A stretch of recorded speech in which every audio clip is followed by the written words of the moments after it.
नमस्कार। गेले अनेक दिवस काही प्रश्न मनामध्ये निर्माण झाले होते, काही प्रश्न समाजामध्ये निर्माण झाले होते, परंतु त्या प्रश्नाची उत्तर देण्यासाठी कुणीही माणूस उपलब्ध नव्हता, म्हणून गेले बरेच दिवस हे टळत गेलं। काल महाराष्ट्र राज्याचे माजी मंत्री धनंजयजी मुंडे यांनी ठाणे येथे एक भाषण केलं।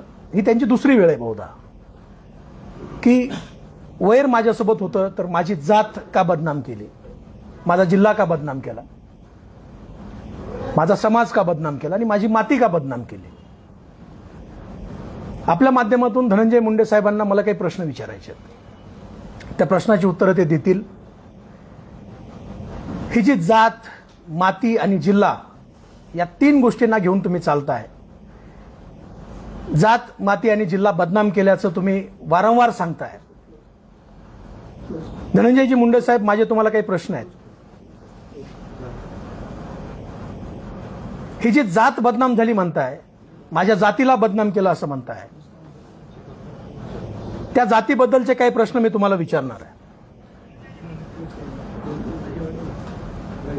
तुम्ही आणि तुमचा अत्यंत लाडका, तुमचं सर्व काम पाहणारा वाल्मिक कराड, तुम्ही अनेक वंजारी समाजातील कुटुंब देशोधडीला लावलेले आहेत, अनेक वंजारी समाजातील लोक हे तुम्ही संपवलेले आहेत।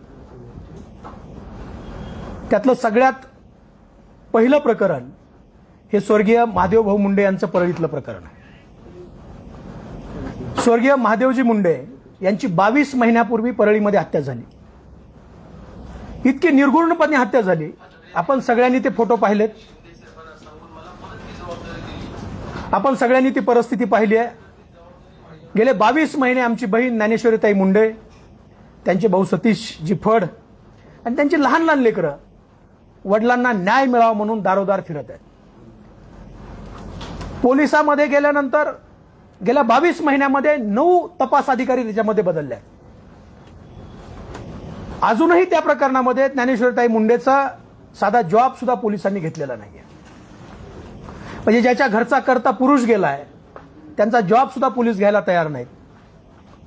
पोलिसांना आम्ही अनेक वेळेला विनंती केली की या प्रकरणामध्ये तुम्ही आरोपींना अटक करा, तर पोलीस सांगायचे की आम्हाला याच्यामध्ये ठोस असं काही मिळत नाही।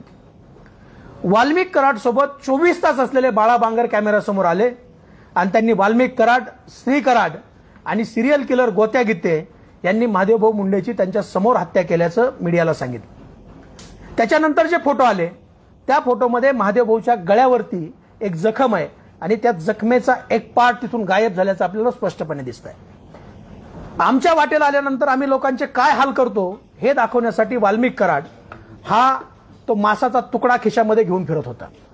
अनेक वेळेला प्रश्न विचारले जातात की बाळा बांगर आजच का बोलला, बाळा बांगर एवढे दिवस कुठे होता, तर बाळा बांगर आज नाही बोलला, बाळा बांगर हा वाल्मिक कराडच्या सोबत असल्यापासून बोलतोय। बाळा बांगरनी त्या काळामध्ये मला अलर्ट केलं होतं।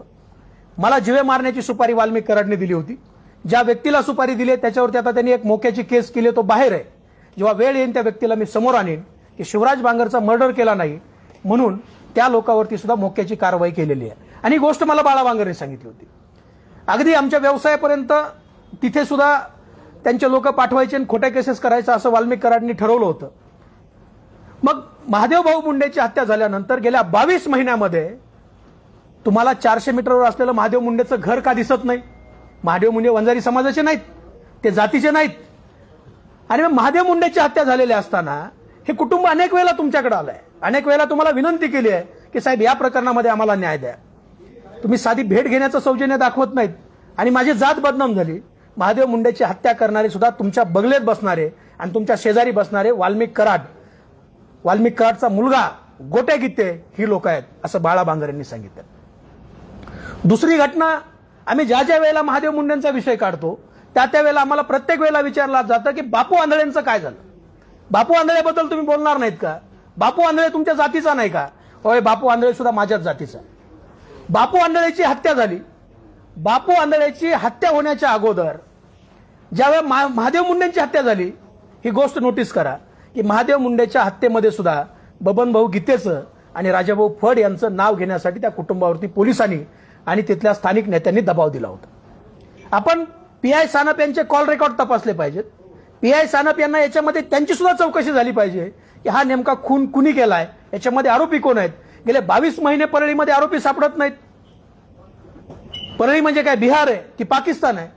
त्याच्यानंतर बापू आंधळेचा जो एक खून झाला, बापू आंधळे त्यातला गोट्या गित्ते, सोमनाथ सलगरे ही लोक 6 वाजता महादेव गीतेच्या घरी आली.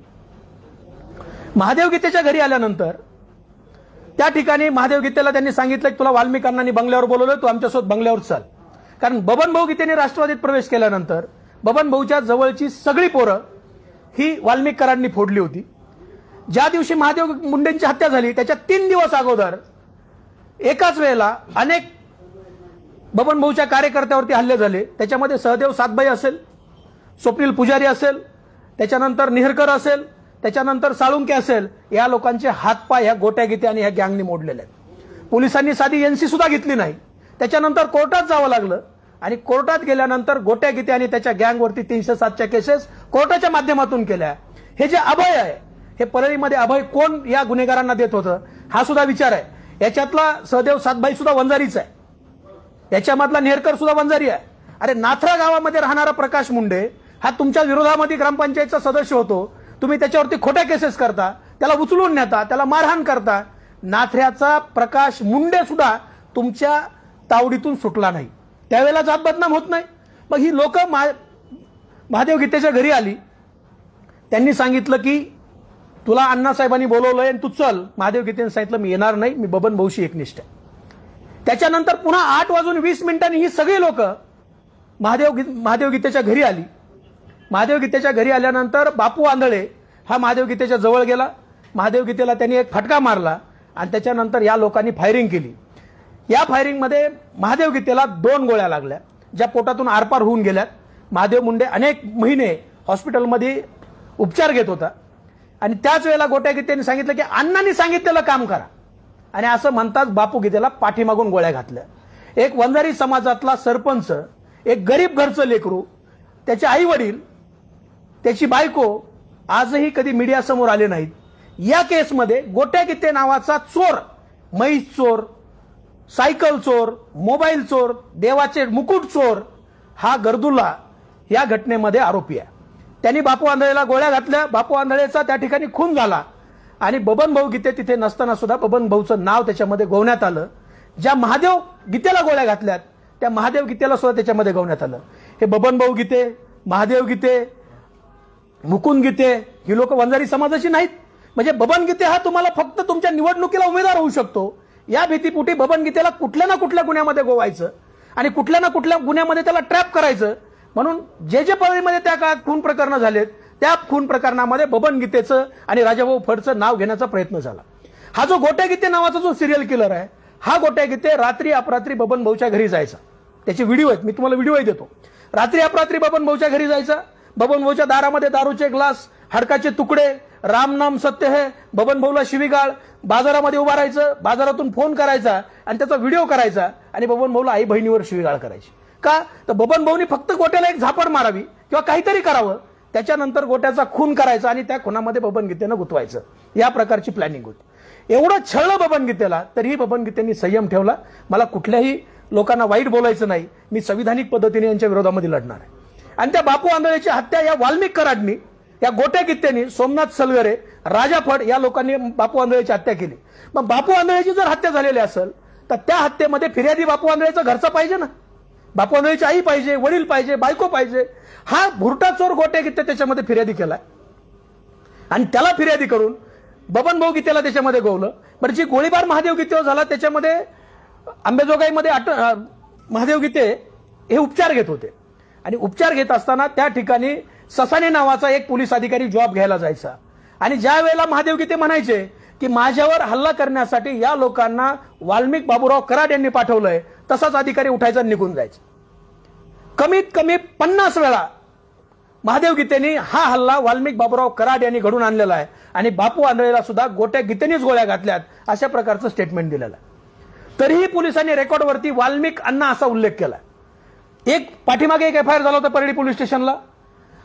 तो रीड स्टार काय नव्हतं, तो बंदुकीवाला कैलास फड, त्या कैलास फडवरती गुन्हा दाखल झाला.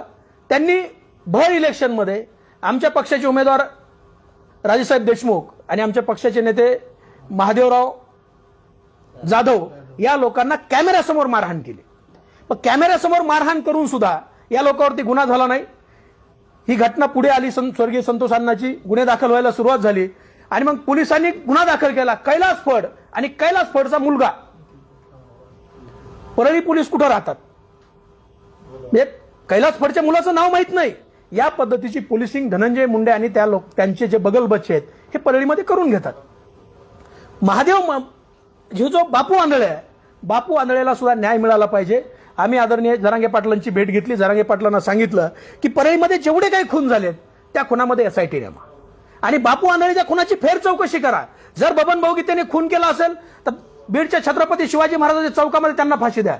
पण काही न करा खुन तुम्ही करायचे, लोक गुतवायचे आणि जर फिर्यादीमध्ये नाव नाही घेतलं तर त्याचा तपासच नाही होऊ द्यायचा. ही कुठली मानसिकता आहे?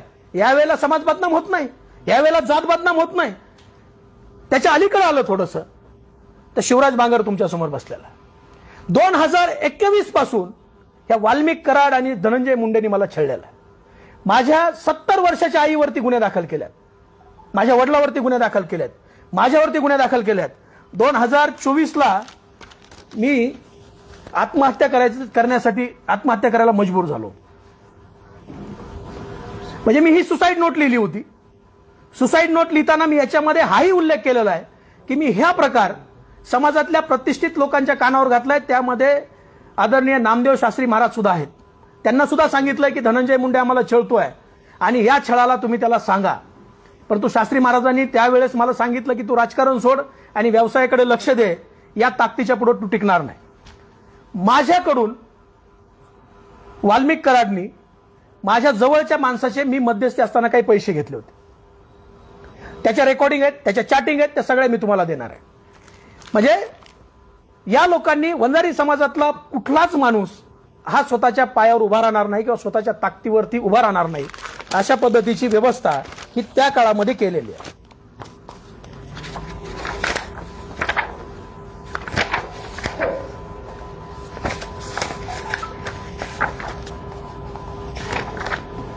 मी ज्यावेळेस वंचित बहुजन आघाडीचा जिल्हाध्यक्ष होतो त्यावेळेस माझे एक सहकारी होते डॉक्टर सूर्यवंशी नावाचे. त्यांनी एक जमीन घेतली होती. ती जमीन त्यांनी पूर्ण प्रक्रिया करून घेतली होती, कायदेशीर प्रक्रिया पूर्ण. आजही ते कोर्टामध्ये पेंडिंग आहे. पण तो आघाव नावाचा एक अधिकारी होता इथे. त्या आघावने अनेक देवस्थानाच्या जमिनीचे घोटाळे केले होते आणि त्या आघाववरती प्रेशर करून त्या डॉक्टर सूर्यवंशीला ही जमीन घेऊ द्यायची नाही याच्यासाठी ते प्रेशराईज करत होते. सूर्यवंशी माझ्याकडे आले, मी त्यांना फोन केला. त्यांनी सांगितलं की हा विषय आपण मिटवून टाकू. मिटवण्यासाठी त्यांनी पैशाची मागणी केली. डॉक्टर म्हणले मला काही त्रास नको, मी सामान्य माणूस आहे, त्यांना पैसे देऊन टाकू आणि आपण आपलं जमिनीचा व्यवहार पूर्ण करू. त्यानंतर त्यांनी वाल्मिक कराडला माझ्या हाताने 25 लाख रुपये दिले आणि 25 लाख रुपये दिल्यानंतर हे डॉक्टर सोमवंशी मला बोलतायत, सर झाले का? सर बोललात का आगाव साहेबांना? किती वाजता परळीला जायचंय? कुठपर्यंत आलात सर? ही मिरजकर मॅडमने तिची स्थगिती ऑर्डर दिली. ती स्थगिती ऑर्डर आहे. माझे पैसे आज काही करून वाल्मिक अण्णाकडून परत आणा. मी माझे प्रकरण हायकोर्टमध्ये दाखल केलेलं आहे. हे कोण म्हणताय? डॉक्टर सोमवंशी म्हणतायत. मी वाल्मिक कराडांना वारंवार फोन केलेत. सर आपण बोलल्याप्रमाणे वाल्मिक अण्णाकडे 25 लाख रुपये त्यांचा माझ्या जमिनीशी काहीही संबंध नसताना केवळ सत्ता त्यांच्या हातात आहे व तुम्ही मध्यस्थी होतात म्हणून दिले. आपले काम झाले नाही सर, पैसे परत द्यायला पाहिजेत. मी माझ्या मुलीच्या लग्नाकरता एफडी केली होती, ती तोडून मी पैसे दिलेत. कृपया मला काय ते सांगा. सर आज काही करून माझे पैसे वाल्मिक अण्णाकडून घेऊन या. हे आलेले मेसेज आहेत. वाल्मिक अण्णांना फोन न करता सरळ परळीला या, मी येतो, आज काही करून पैसे आणा. गुड मॉर्निंग सर, मला पैशांची अत्यंत गरज आहे. 10 तारखेपर्यंत थांबणे जमणार नाही. ही मला वाल्मिक कराडने दिलेली तारीख होती की मी 10 तारखेला पैसे देतो. जमणार नाही तरी वाल्मिक अण्णाकडून लवकर व्यवस्था करा. माझी मानसिक स्थिती खराब होत आहे. मी काहीही म्हणजे काहीही झाले तरी माझे पैसे सोडणार नाही. आज ना उद्या करून माझे पैसे बुडवण्याचा बेत असेल तर अंगलट येईल म्हणावं. म्हणजे हे डॉक्टर सोमवंशी मला बोलतायत. पैसे कुणी घेतलेत? वाल्मिक कराडने. त्याच्यानंतर माझ्यावरती एक केस केली त्यांनी. ती केस अशी होती की माझ्यासोबत काम करणारा एक कार्यकर्ता त्या कार्यकर्त्याची गाडी मी वापरली आणि त्या गाडीचं 18 लाख रुपये भाडं माझ्याकडे पेंडिंग आहे. आता तिची गाडी त्याच्यामध्ये दाखवली, त्या कार्यकर्त्याच्या कधीच नावावर नव्हती. बरं, जी दाखवली त्या गाडीची एकूण किंमत 1.5 लाख रुपये, एकूण किंमत त्याची 1.5 लाख रुपये आणि 18 लाख रुपये भाडं माझ्याकडे आहे. आणि त्याच्यामध्ये माझी आई, माझे वडील आणि माझी पत्नी यांना आरोपी केलं. आता तो जो केस करणारा पोरगा आहे त्या पोराचा डीपी आहे वाल्मिक कराडचा. त्याच्या अगोदर त्या पोराचा देव मी होतो. अचानक देव बदलला, वाल्मिकांना कराड त्याचे जेव झाले. त्यानंतर त्याला एक जुनी फॉर्च्युनर गाडी दिली, MH150101 नावाची. आजही चेक करा, ही परळीच्या कुणाच्या नावावर आहे. म्हणजे माझ्यावरती एक गुन्हा दाखल करायला त्या पोराला फॉर्च्युनर गाडी दिली. त्यानंतर मग मी वंजारी समाजाचा नाहीये का? मीही वंजारी समाजाचा आहे. धनंजय मुंडे साहेबांनी ज्यावेळेला गोपीनाथराव मुंडे साहेबांना सोडलं त्यावेळेला एकमेव व्यक्ती त्यांच्यासोबत गेली, ज्याला समाजामध्ये थोडासा मान आहे, ते पाटोद्याचे आप्पासाहेब राख. आप्पासाहेब राख त्यांच्यासोबत गेले. धनंजय मुंडेंच्या बेरजेच्या राजकारणामध्ये अनेक वेळेला आप्पासाहेबांनी त्यांच्या राजकारणाचा बळी दिला. अचानक पोलीस तिथं जातात, पोलीस तिथं जाऊन चेक करतात. आप्पासाहेब राख हे जे घर आहे भगवान बाबाचं मुक्कामाचं घर आहे. मालकरी माणूस आहे, अतिशय चारित्र्यवान माणूस आहे. आणि त्यांच्या हॉटेलमध्ये गांजा ठेवला पोलिसांनी. म्हणजे या लोकांनी ठेवला, पोलीस गेले आणि आप्पासाहेब राख आणि त्याच्या मुलावरती NDPSची केस करायची. मग आप्पासाहेब राख वंजाऱ्याचा नाही का? त्यावेळेला जात बदनाम होत नाही. माझ्या हॉटेलवरती मुलं पाठवायचे, माझ्या लोकांना मारहाण करायची. मी जे इन्स्टिट्यूट चालवतोय तिथं लोक पाठवायचे. मग ह्या वेळेला जात बदनाम होत नाही का? बाळा बांगरच्या विषयामध्ये सुद्धा बाळा बांगरला अतिशय वाईट पद्धतीनं ट्रॅप केलाय. बाळा बांगरला जवळ घेतलं आणि जवळ घेऊन बाळा बांगरला संपवण्यासाठी प्रयत्न केले. बाळा बांगरच्या संस्था यांना हडप करायच्या होत्या. बाळा बांगरच्या संस्था हडप करण्यासाठी बाळा बांगरला प्रेशराईज केलं. बाळा बांगरच्या वैयक्तिक आयुष्यामध्ये आले आणि वैयक्तिक आयुष्यामध्ये येऊन बाळा बांगरला त्रास दिला. जे सहकार महर्षी रामकृष्ण बांगर आहेत, समाजामध्ये प्रतिष्ठित आहेत, त्या सहकार महर्षी रामकृष्ण बांगर आणि त्यांच्या पत्नीला सुद्धा तुम्ही जेलमध्ये घातलं. 1991ची केस काढून, म्हणजे काल परवाची ना, 1991. सत्ता तुमच्या ताब्यात होती, सगळे गुंड तुमच्या ताब्यात होते. त्यावेळेला तुम्ही रामकृष्ण बांगरांना छळलं, त्यावेळेस तुम्ही बबन भाऊंना छळलं, महादेव मुंडेंची हत्या केली, बापू आंधळेंची हत्या केली, शिवराज बांगरला छळलं, आप्पासाहेब राखांना छळलं. असे अनेक समाजातले लोक आहेत की त्यांना तुम्ही छळलाय. आणि मग तुम्ही आज सांगताय की माझी जात बदनाम झाली. आदरणीय धनंजयजी मुंडे साहेब, जात कुणी बदनाम केली नाही. जात तुमच्यामुळं आणि वाल्मिक कराडमुळं महाराष्ट्रामध्ये बदनाम झाली आहे. आणि तुमचे काही 2-5% लोक आहेत रीलजीवी आणि तुमचे लाभार्थी. आता प्रेस घेतल्यानंतर ते सुद्धा आमची बायको, आमची बहीण, आमची मुलगी, आमची आई अतिशय घाणेरड्या पद्धतीने शिव्या देतात, अतिशय घाणेरड्या पद्धतीने बोलतात. म्हणजे धनंजय मुंडे साहेबांनी आपल्या कार्यकर्त्यांना आवरावं की आम्ही प्रश्न विचारतोय महादेव मुंडेंची हत्या कोणी केली म्हणून, आम्ही प्रश्न विचारतोय की बापू आंधळेची हत्या कोणी केली म्हणून, आणि तुम्ही आमच्या आई बहिणीवरती शिव्या देताय, आमच्या पत्नीवरती शिव्या देताय. या पद्धतीचं हे जे सामूहिक ट्रोलिंग आहे ते धनंजय मुंडेंनी थांबावं. कालचं जे भाषण आहे, मंत्रिपद गेल्याच्या नैराश्यातून त्यांनी ते भाषण केलं. अनेक शेरोशायरी त्यांनी मारल्या. स्वर्गीय महादेवजी मुंडे जे आहेत, त्या महादेवजी मुंडे यांच्या प्रकरणामध्ये आम्ही काही दिवसामध्ये आदरणीय मुख्यमंत्री महोदयांची भेट घेणार आहेत. आणि भेट घेऊन आम्ही त्या ठिकाणी SIT आणि CIDची मागणी करणार आहे. त्याच्यानंतर आता ही जी लोक आहेत बघ, अगदी महादेव मुंडे असतील, बापू आंधळे असतील, शिवराज बांगर असेल, बाळा बांगर असेल, सहदेव सातबाई असेल, नेहरकर असेल, गित्ते असेल, बबन भाऊ गित्ते असतील, महादेव गित्ते असतील, या सगळी लोक आम्ही वंजारी समाजाची आहेत. आणि मी जाहीर आवाहन केलेलं आहे की तुम्ही भगवानगडावरती या, भगवान बाबाच्या समाधीवरती हात ठेवा, आईच्या डोक्यावर हात ठेवा, आम्ही ठेवतो. आणि तुम्ही खरंच सांगा की बापू आंधळेची हत्या बबन भाऊ गित्तेंनी केली आहे का? मी बापू आंधळेच्या कुटुंबाला सुद्धा आव्हान करणार आहे की तुम्ही आता कुणाच्या दबावाखाली राहिलं नाही पाहिजे, तुम्ही सुद्धा बाहेर पडलं पाहिजे, न्यायाच्या या लढाईमध्ये सामील झालं पाहिजे. माझ्या एका अकाउंटवरती फेसबुकच्या बापू आंधळेच्या पत्नीच्या नावाने असलेल्या एका अकाउंटवरती खूप बोलकी अशी एक कमेंट आली आहे. त्या कमेंटमध्ये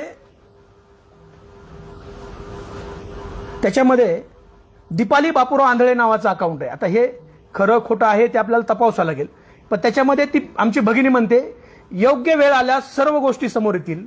मीडियावाले पैसा आणि सत्तेच्या पुढे, माफ करा त्यांनी जे लिहिलंय ते वाचतो, मीडियावाले पैसा आणि सत्तेच्या पुढे जाऊ शकत नाहीत, त्यामुळे त्यांनी यामध्ये दखल घेतली नाही.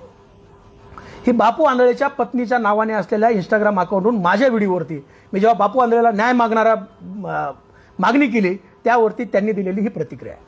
मी बापू आंधळेच्या कुटुंबाला सुद्धा विनंती करणार आहे, तुम्ही बाहेर आलं पाहिजे. स्वर्गीय महादेवजी मुंडे साहेब, महादेवजी मुंडेंचं कुटुंब ज्या धैर्यानं ज्या ताकदीनं लढतंय, ज्या धैर्यानं ते या सगळ्या गोष्टीचा सामना करतायत, तुम्ही सुद्धा या सगळ्या गोष्टीचा सामना केला पाहिजे.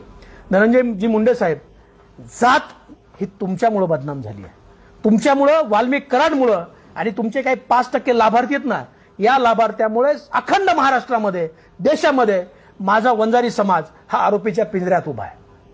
त्याला तुम्ही आरोपीच्या पिंजऱ्यात उभा केलाय. माझी जात खंडणी घेत नाही, माझी जात कुणाचा खून करत नाही, माझी जात कधीच कुणावरती अन्याय करत नाही. माझी जात ही ऐश्वर्य संपन्न संत भगवान बाबाच्या विचाराने आणि छत्रपती शिवाजी महाराजांच्या विचाराने चालणारी जात आहे. बाबासाहेबांच्या संविधानाला मानणारी आम्ही माणसं आहेत. हा तुमचा जो उद्योग आहे तो तुम्ही जातीच्या माथी मारू नका. तुम्ही जे उद्योग केलेत ते तुम्ही स्वतःसाठी केलेत. म्हणजे तुम्हाला राजकारणात आडवे येत आहेत म्हणून काही लोक मारलेत, तुम्हाला राजकारणात आडवे येत आहेत म्हणून लोकांना तुम्ही खोट्या केसेसमध्ये गुंतवलाय. परंतु तुम्ही आता जातीच्या आडी येऊ नका, आता जातीच्या पाठीमागे लपू नका. तुम्ही तुमच्या पद्धतीनं केलंय, तुम्ही स्वतःसाठी केलंय. आणि ही जी जातीतली माणसं आहेत ही सगळी, या जातीतल्या माणसावर केलेल्या अन्यायाबद्दल धनंजय मुंडे साहेब तुम्ही बोललं पाहिजे. कालचा समाजाचा मेळावा होता, त्या समाजाच्या मेळाव्यामध्ये एखादा ब्र शब्द तरी स्वर्गीय महादेव मुंडे यांच्या न्यायासाठी निघणं अपेक्षित होतं. म्हणजे मनोजदादा जरांगे पाटील हे ज्यांना तुम्ही शिव्या घालताय, ज्यांना विरोध करताय, ते आमच्या ज्ञानेश्वरताई मुंडेला न्याय देण्यासाठी परळीमध्ये आलेत, मुख्यमंत्र्यांशी भेटतायत. येणाऱ्या काळामध्ये आंदोलन सुद्धा ते करणार आहेत, आम्ही सगळे सोबत आहेत. परंतु आता आम्ही सर्व हे वंजारी समाजातली जेवढी लोक आहेत, ही वाल्मिक कराड आणि धनंजय मुंडे यांच्या अन्यायाने ग्रस्त असलेली लोक, आम्ही सुद्धा आता समाजाच्या न्यायालयामध्ये जाणार आहे.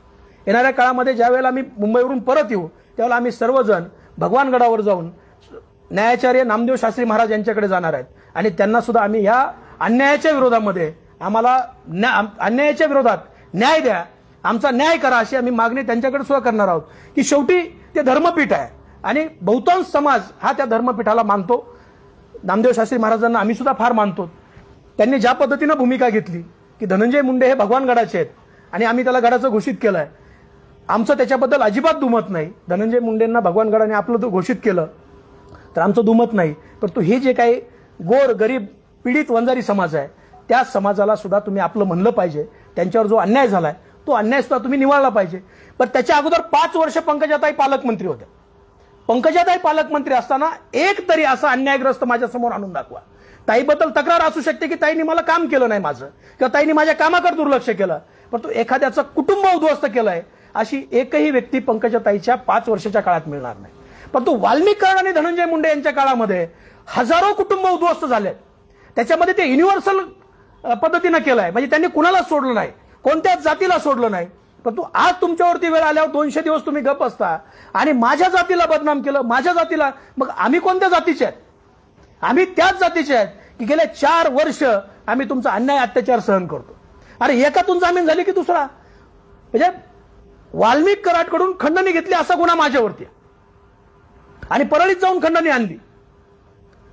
ज्या वेळेला मी याला जायचो ना हजेरीला जाताना मी रोज पोलीस स्टेशनला एक पत्र देऊन जायचो. ते पत्र असं असायचं की मी परळीला चाललोय हजेरी देण्यासाठी, माझ्या गाडीमध्ये बंदूक होती, माझ्या गाडीत गांजा होता, मी एखाद्या महिलेला छेडलं किंवा पोलीस स्टेशनला जाऊन मी एखाद्या पोलिसाला अरेरावी केली, अशा प्रकारची जर काही तक्रार आली तर त्याची पूर्ण चौकशी केल्याशिवाय माझ्यावर गुन्हे दाखल होऊ नये. हा जो भास्कर केंद्रे नावाचा जो व्यक्ती आहे, त्या भास्कर केंद्रेंनी मला 2 वेळेला त्या पोलीस स्टेशनमध्ये आई बहिणीवर शिवीगाळ केली. फक्त अपेक्षित होतं की यांनी मला एक शिवी द्यावी आणि मी याच्यावरती 353 दाखल करावं. त्यावेळेला आम्ही संयम ठेवला, त्यावेळेला प्रचंड संयमाने आम्ही वागलो. पण तो हा जो अन्यायाचा बांध आहे, म्हणजे आत्महत्या करण्यापर्यंत जर वेळ येत असेल, आपल्या समोर जर एखाद्याचा जीव जात असेल आणि तरी आपण लढत नसू, आपण अन्यायाच्या विरोधात बोलत नसू, तर आपण शंडाव. म्हणजे भगवान बाबांनी आम्हाला शिकवलंय, भले तर देऊ काशाची लंगोटी, नाथाळाच्या माती आणू काठी. आणि मग त्या पद्धतीने आता विचारतील की इतके दिवस कुठं होता, का नाही बोलला. तर बाबांनो, जोपर्यंत स्वर्गीय संतोष अण्णा देशमुखांची हत्या झाली नाही तोपर्यंत आम्ही जेल आणि फरारच होतो. अण्णांची हत्या झाल्यानंतर तुमच्या नेत्यांनी मौन धारण केलं होतं. मग आम्ही प्रश्न विचारायचे कुणाला? काल धनंजय मुंडे साहेब अगदी घडा बोलले त्यांना स्वास्थ्य मिळालं, त्यांची तब्येत बरी झाली, त्याबद्दलही मी त्यांना शुभेच्छा देईन. आणि मग आता ह्या प्रश्नाची उत्तर तुम्ही दिली पाहिजे. ही जी समाजातली फार मोठी यादी आहे, ही मी फक्त नावं जे घेतलेत ना, ही फक्त बोटावर मोजण्याची नावं आहेत. हजारो कुटुंब आहेत. हे हजारो कुटुंब या लोकांनी अन्याय करून उद्ध्वस्त केले आहेत. ते वंजारी समाजाचे आहेत. आणि मग त्यावेळेला जात का बदनाम नाही झाली? 22 महिन्यापासून बापू आंधळ्यांच्या खुनाचे मारेकरी सापडत नाहीत, सॉरी महादेव मुंड्यांच्या, त्यावेळेला जात बदनाम होत नाही. तुमच्या घरापासून 400 मीटरवरती महादेव मुंडेंचं घर आहे, तुम्ही भेटायला जात नाही. बापू आंधळेचा खून होतो, बापू आंधळेच्या कुटुंबाचं साधं साक्ष सुद्धा त्या प्रकरणात नाही. गोट्या गीतेसारख्या दारुड्या सोट्या माणसाच्या फिर्यादीवरती तुम्ही बबन भाऊ गीतेंना आरोपी करता. आणि बाळा बांगर सारखा 24 तास त्याच्या गाडीमध्ये असणारा माणूस ज्या वेळेला सांगतोय की हा खून वाल्मिक कराड आणि त्यांच्या मुलाने केलाय, आणि पोलीस म्हणतात की आम्हाला सत्यता तपासावी लागेल, आमच्यावरती गुन्हे करताना सत्यता तपासायची गरज नाही, पण तू वाल्मिक कराडवरती जर गुन्हा दाखल करायचा म्हणला तर ही सत्यता तपासावी लागते. कावत साहेबांना माझं आव्हान आहे, आपण अतिशय चांगले अधिकारी आहात, आपल्या कार्यकाळामध्ये खूप चांगलं काम झालंय, आणि या प्रकरणामध्ये आपण खोलात जावं. हा जो परळीमध्ये जो बिहारच्या पलीकडचा जो प्रकार चालू आहे, बिहारच्या पलीकडचा, बिहार तरी खूप कमी आहे तिथे, अनेक महादेव मुंडे आणि बापू आंधळे परळीच्या मातीमध्ये गाडले गेलेले, आणखी काही खून आहेत त्याच्यामध्ये. एकदा महादेव मुंडेमध्ये आरोपी अटक होऊ द्यात, ते लोक सुद्धा समोर यायला तयार आहे. आणि मग ही जी माती बदनाम झाली आहे, हा जो जिल्हा बदनाम झालाय, आदरणीय धनंजयजी मुंडे साहेब, हा तुमच्यामुळे बदनाम झालाय, तुमच्या काळ्या कारनाम्यामुळे बदनाम झालाय. तुम्हाला पुन्हा मंत्री व्हायचंय, तुम्हाला पुन्हा काहीतरी मिळवायचंय. तुम्ही काल काहीतरी शेरोशायरी केली आणि त्या शेरोशायरीमध्ये तुम्ही सांगितलं की काय मी गुनाह न करके बहुत कुछ मैंने सहा है. आपलं मी बसल्या बसल्या मलाही एक शेरोशायरी आठवली. तू गलत भी है, तू कातिल भी है, तू गलत भी है, तू कातिल भी है, वाल्मीकि की हर गुनाह में तू शामिल भी है. तू गलत भी है, तू कातिल भी है, वाल्मीकि की हर गुनाह में तू शामिल भी है. आज तुझे मिल रही है क्लीन चिट, आज तुझे मिल रही है क्लीन चिट. किस्मत वाला है तू, आज सरकार तेरी है. आज तुझे मिल रही है क्लीन चिट, किस्मत वाला है तू, आज सरकार तेरी है. सब्र कर मेरे दोस्त, कल बारी हमारी है.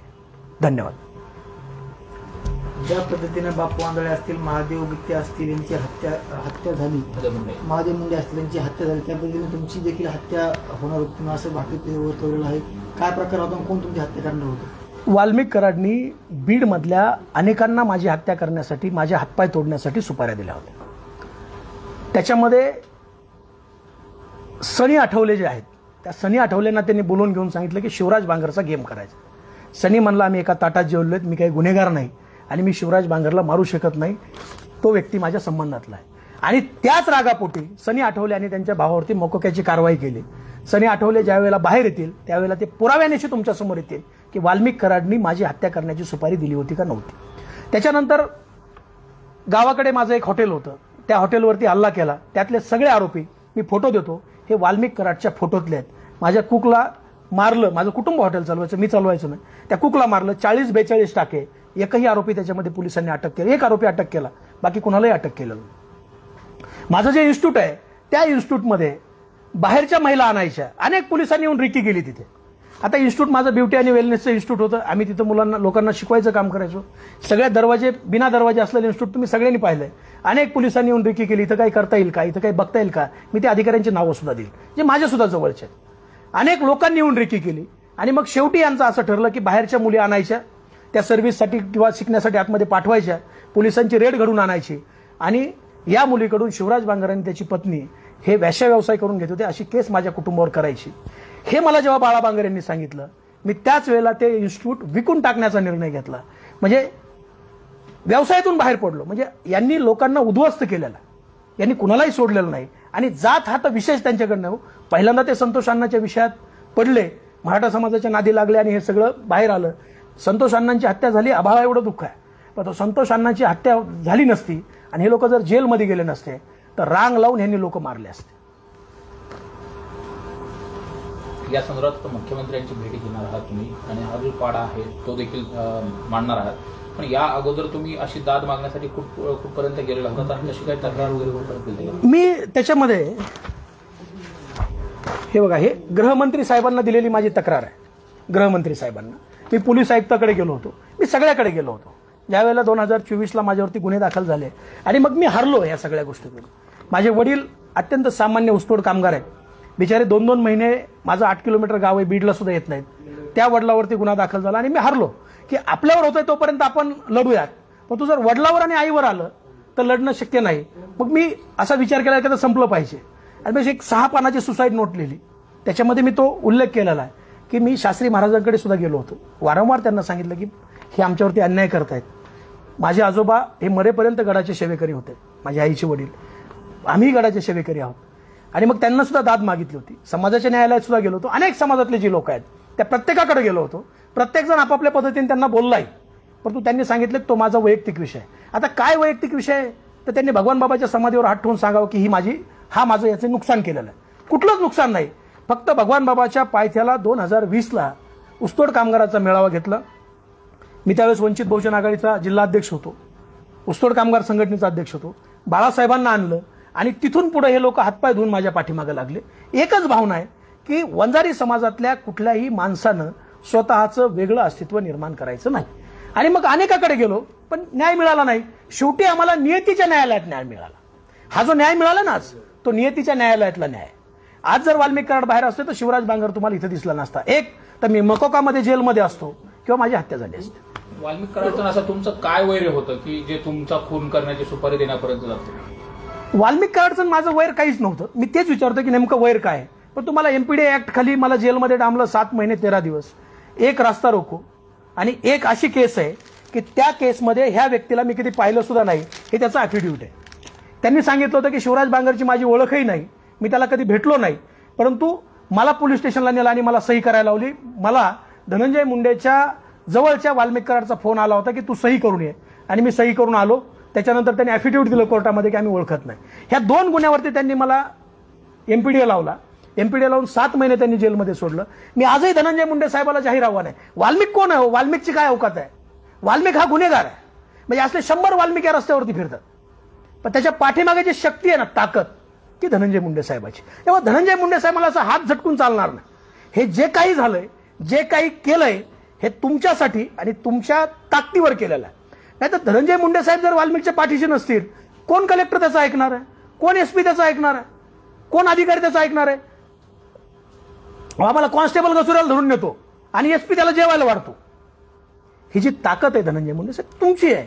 आणि तुम्ही आता म्हणताय की हे वाल्मिकनी केलं, हे वाल्मिकचं झालं, वाल्मिकमुळे झालं, असं काही नाही. धनंजय मुंडे साहेब तुम्हाला हात झटकून चालणार नाही. अजितदादाला सुद्धा माझं आव्हान आहे की तुम्ही म्हणताय धनंजय मुंडेंना त्या कृषी विभागातून क्लीन चिट मिळाली असेल, परंतु बीड जिल्ह्यात जे स्वर्गीय संतोष अण्णा देशमुख यांचं हत्याकांड झालंय, त्या हत्याकांडाचा पूर्ण छडा लागेपर्यंत तुम्ही धनंजय मुंडेला क्लीन चिट मिळालं असं म्हणू शकत नाहीत. काल धनंजय देशमुख भैयांनी सुद्धा सांगितलं की त्या काळामध्ये 40 कॉल हे धनंजय मुंडे, वाल्मिक कराड या लोकांचे झालेले आहेत.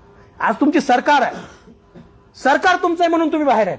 जर सरकार तुमचं नसताना तुम्ही सुद्धा वाल्मिकच्या बाजूला 9 नंबरमध्ये असतो. त्यामुळे माझी जात बदनाम झाली, माझा जिल्हा आणि माझी माती, ह्या मातीला बदनाम करण्याचं काम धनंजय मुंडे साहेब तुमच्या वृत्तीनं केलंय. तुम्ही म्हणले दुश्मनी माझ्यासोबत होती का? धनंजय मुंडे साहेब तुमचा आमचा बांधाला बांध नाही, तुमचं आमचं सोयरपण सुद्धा नाही. तुमच्यासोबत दुश्मनी असण्याचं काय कारण आहे? दुश्मनी ही तुमच्या वृत्तीसोबत आहे. आडवा आला की मारून टाकायचा, आडवा आला की जेलमध्ये टाकायचा, गोरगरिबांना फसवायचं, पैसे घ्यायचे, उद्ध्वस्त करायचं, खोट्या केसेस करायच्या. ही जी तुमची वृत्ती आहे, त्या वृत्तीसोबत आमची दुश्मनी आहे.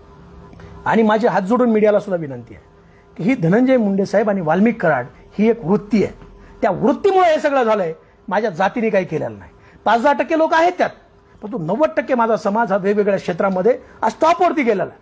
पद्मश्री तात्याराव लहाने माझ्या समाजाचे आहेत, संजय बांगर माझ्या समाजाचा आहे, मनसुखराव अत्पर माझ्या समाजाचे आहेत, भरत आंधळे माझ्या समाजाचे आहेत.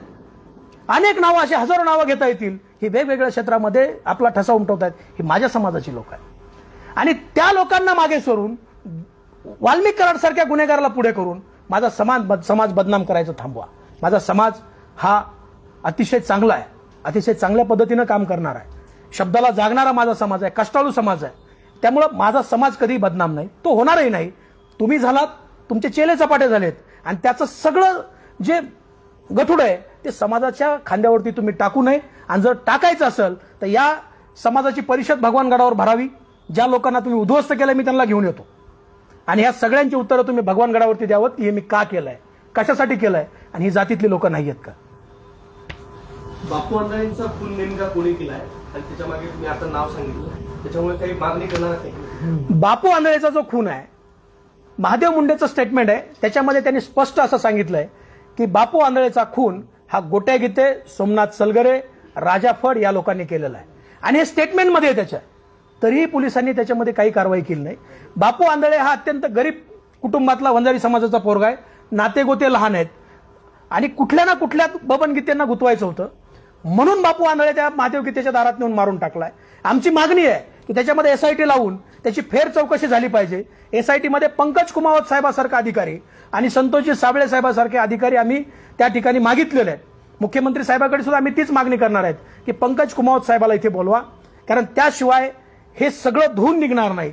परळीची माती खाणं, जी परळीची जी माती आहे ना, तुम्ही म्हणताय जी बदनाम झाली, त्या मातीच्या आड जे मुर्दे तुम्ही गाडलेत ना गोरगरीब लोकांचे, सामान्याचे, ते बाहेर आल्याशिवाय राहणार. त्यात वाल्मिक कराडांचं देखील नाव आहे एफआयआर मध्ये, तर त्यांचा रोल काय नेमका त्याच्यात? हे सगळं वाल्मिक कराडनी घरून आणलेलं आहे. म्हणजे ज्या वेळेला हे लोक 6 वाजता महादेव गीतेच्या घरी आले त्यावेळेला ते वाल्मिक कराडला भेटून त्याच्या जवळून आले होते. पुन्हा तिथून त्यांची बाचाबाची झाली. महादेव गीतेच्या पत्नीने त्यांना विनंती केली, तुम्ही सगळे एकत्र काम करत होतात आणि त्यांना नेऊ नका. मग परत गेल्यानंतर 8:20 हे लोक आली आणि आल्यानंतर डायरेक्ट महादेव गीतेवरती आणि त्याच्या घरावरती फायरिंग केली. या दोन्ही वेळेला हे सर्व आरोपी आणि वाल्मिक कराड यांचं लोकेशन एक आहे. त्याच लोकेशनवर लोक आले आहेत.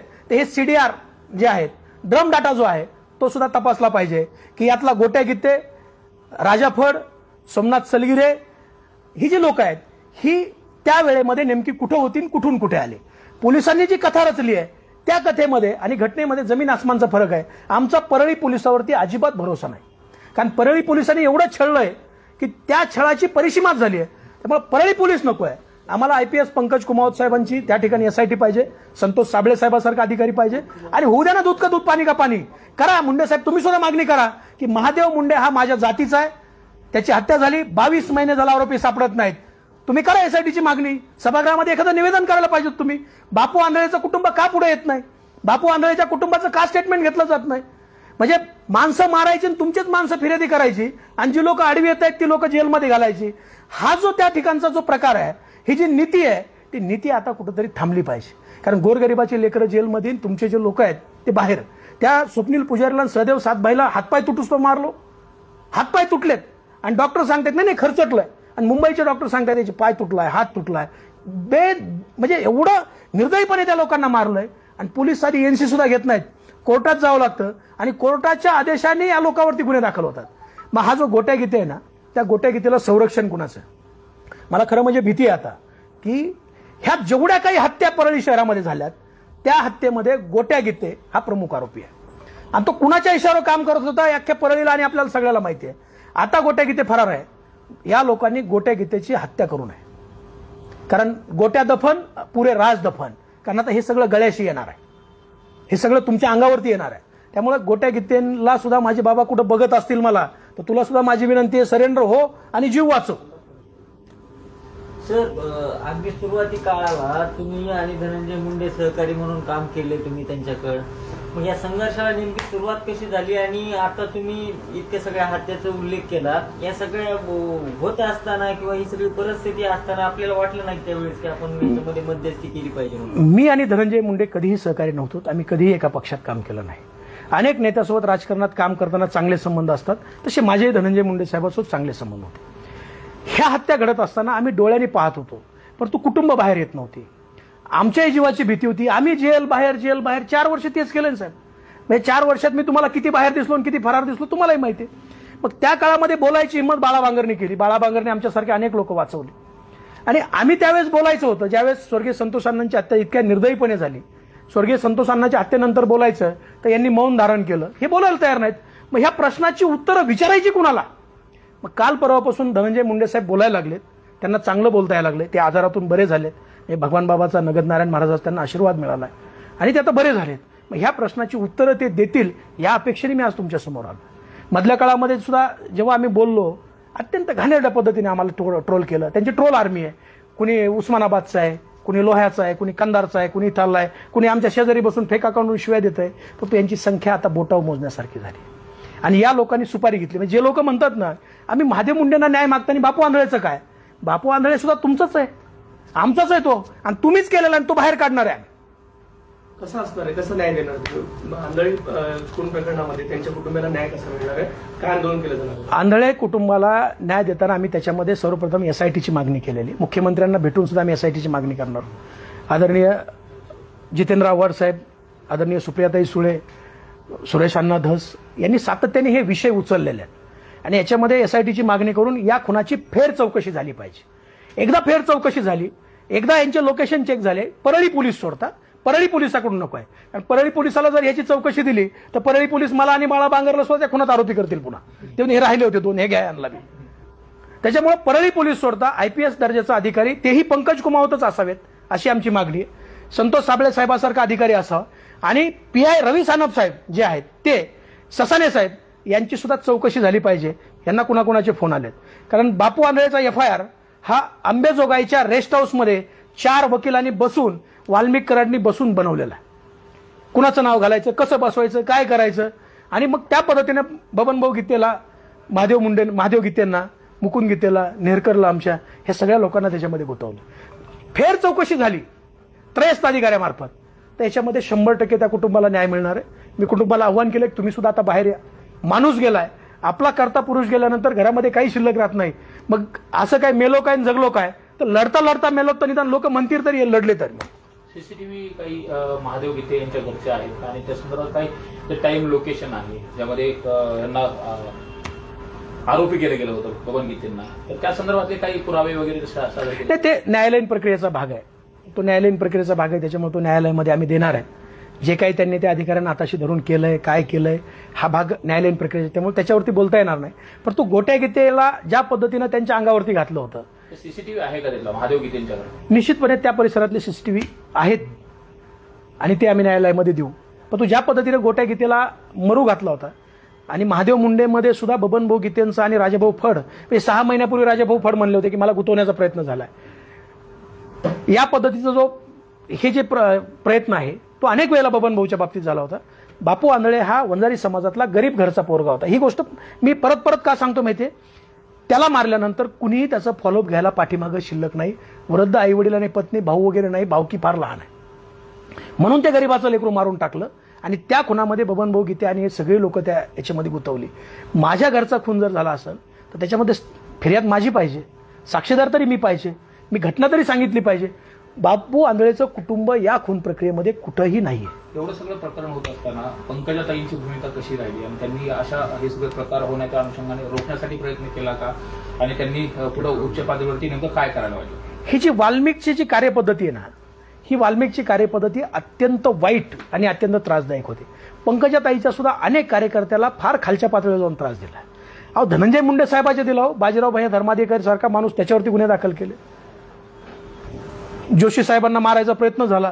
आता हे सांगत नाहीत पण महिनाभर धनंजय मुंडे साहेब मिटवत होते वाल्मिकचं जोशी साहेबाचं, मिटवत होते. घ्या माहिती, सोर्स करून माहिती घ्या की ही जी परिस्थिती आहे साहेब, या परिस्थितीमध्ये पंकजाताई मुंडे यांनी म्हणजे या गोष्टीमध्ये कसं पडावं किंवा पडलो तर याचा आउटपुट काय खून आहे ते समोर आले नाही.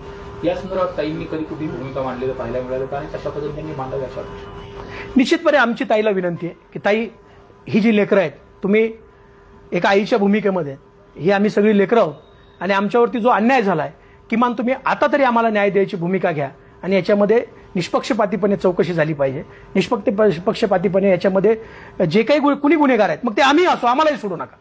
म्हणजे मी तर काय म्हणतोय की बबन भाऊ जर गुन्हेगार असतील, बापासारखा माणूस आहे ज्याला गोळ्या घातल्यात, त्याच्या आतड्यामध्ये इन्फेक्शन आहे, तो माणूस जेलमध्ये, गोरगरीब वंजारी समाजाची लेकरं जेलमध्ये, हा त्रास कशामुळे? मग ह्या वेळेला समाज का बदनाम होत नाही?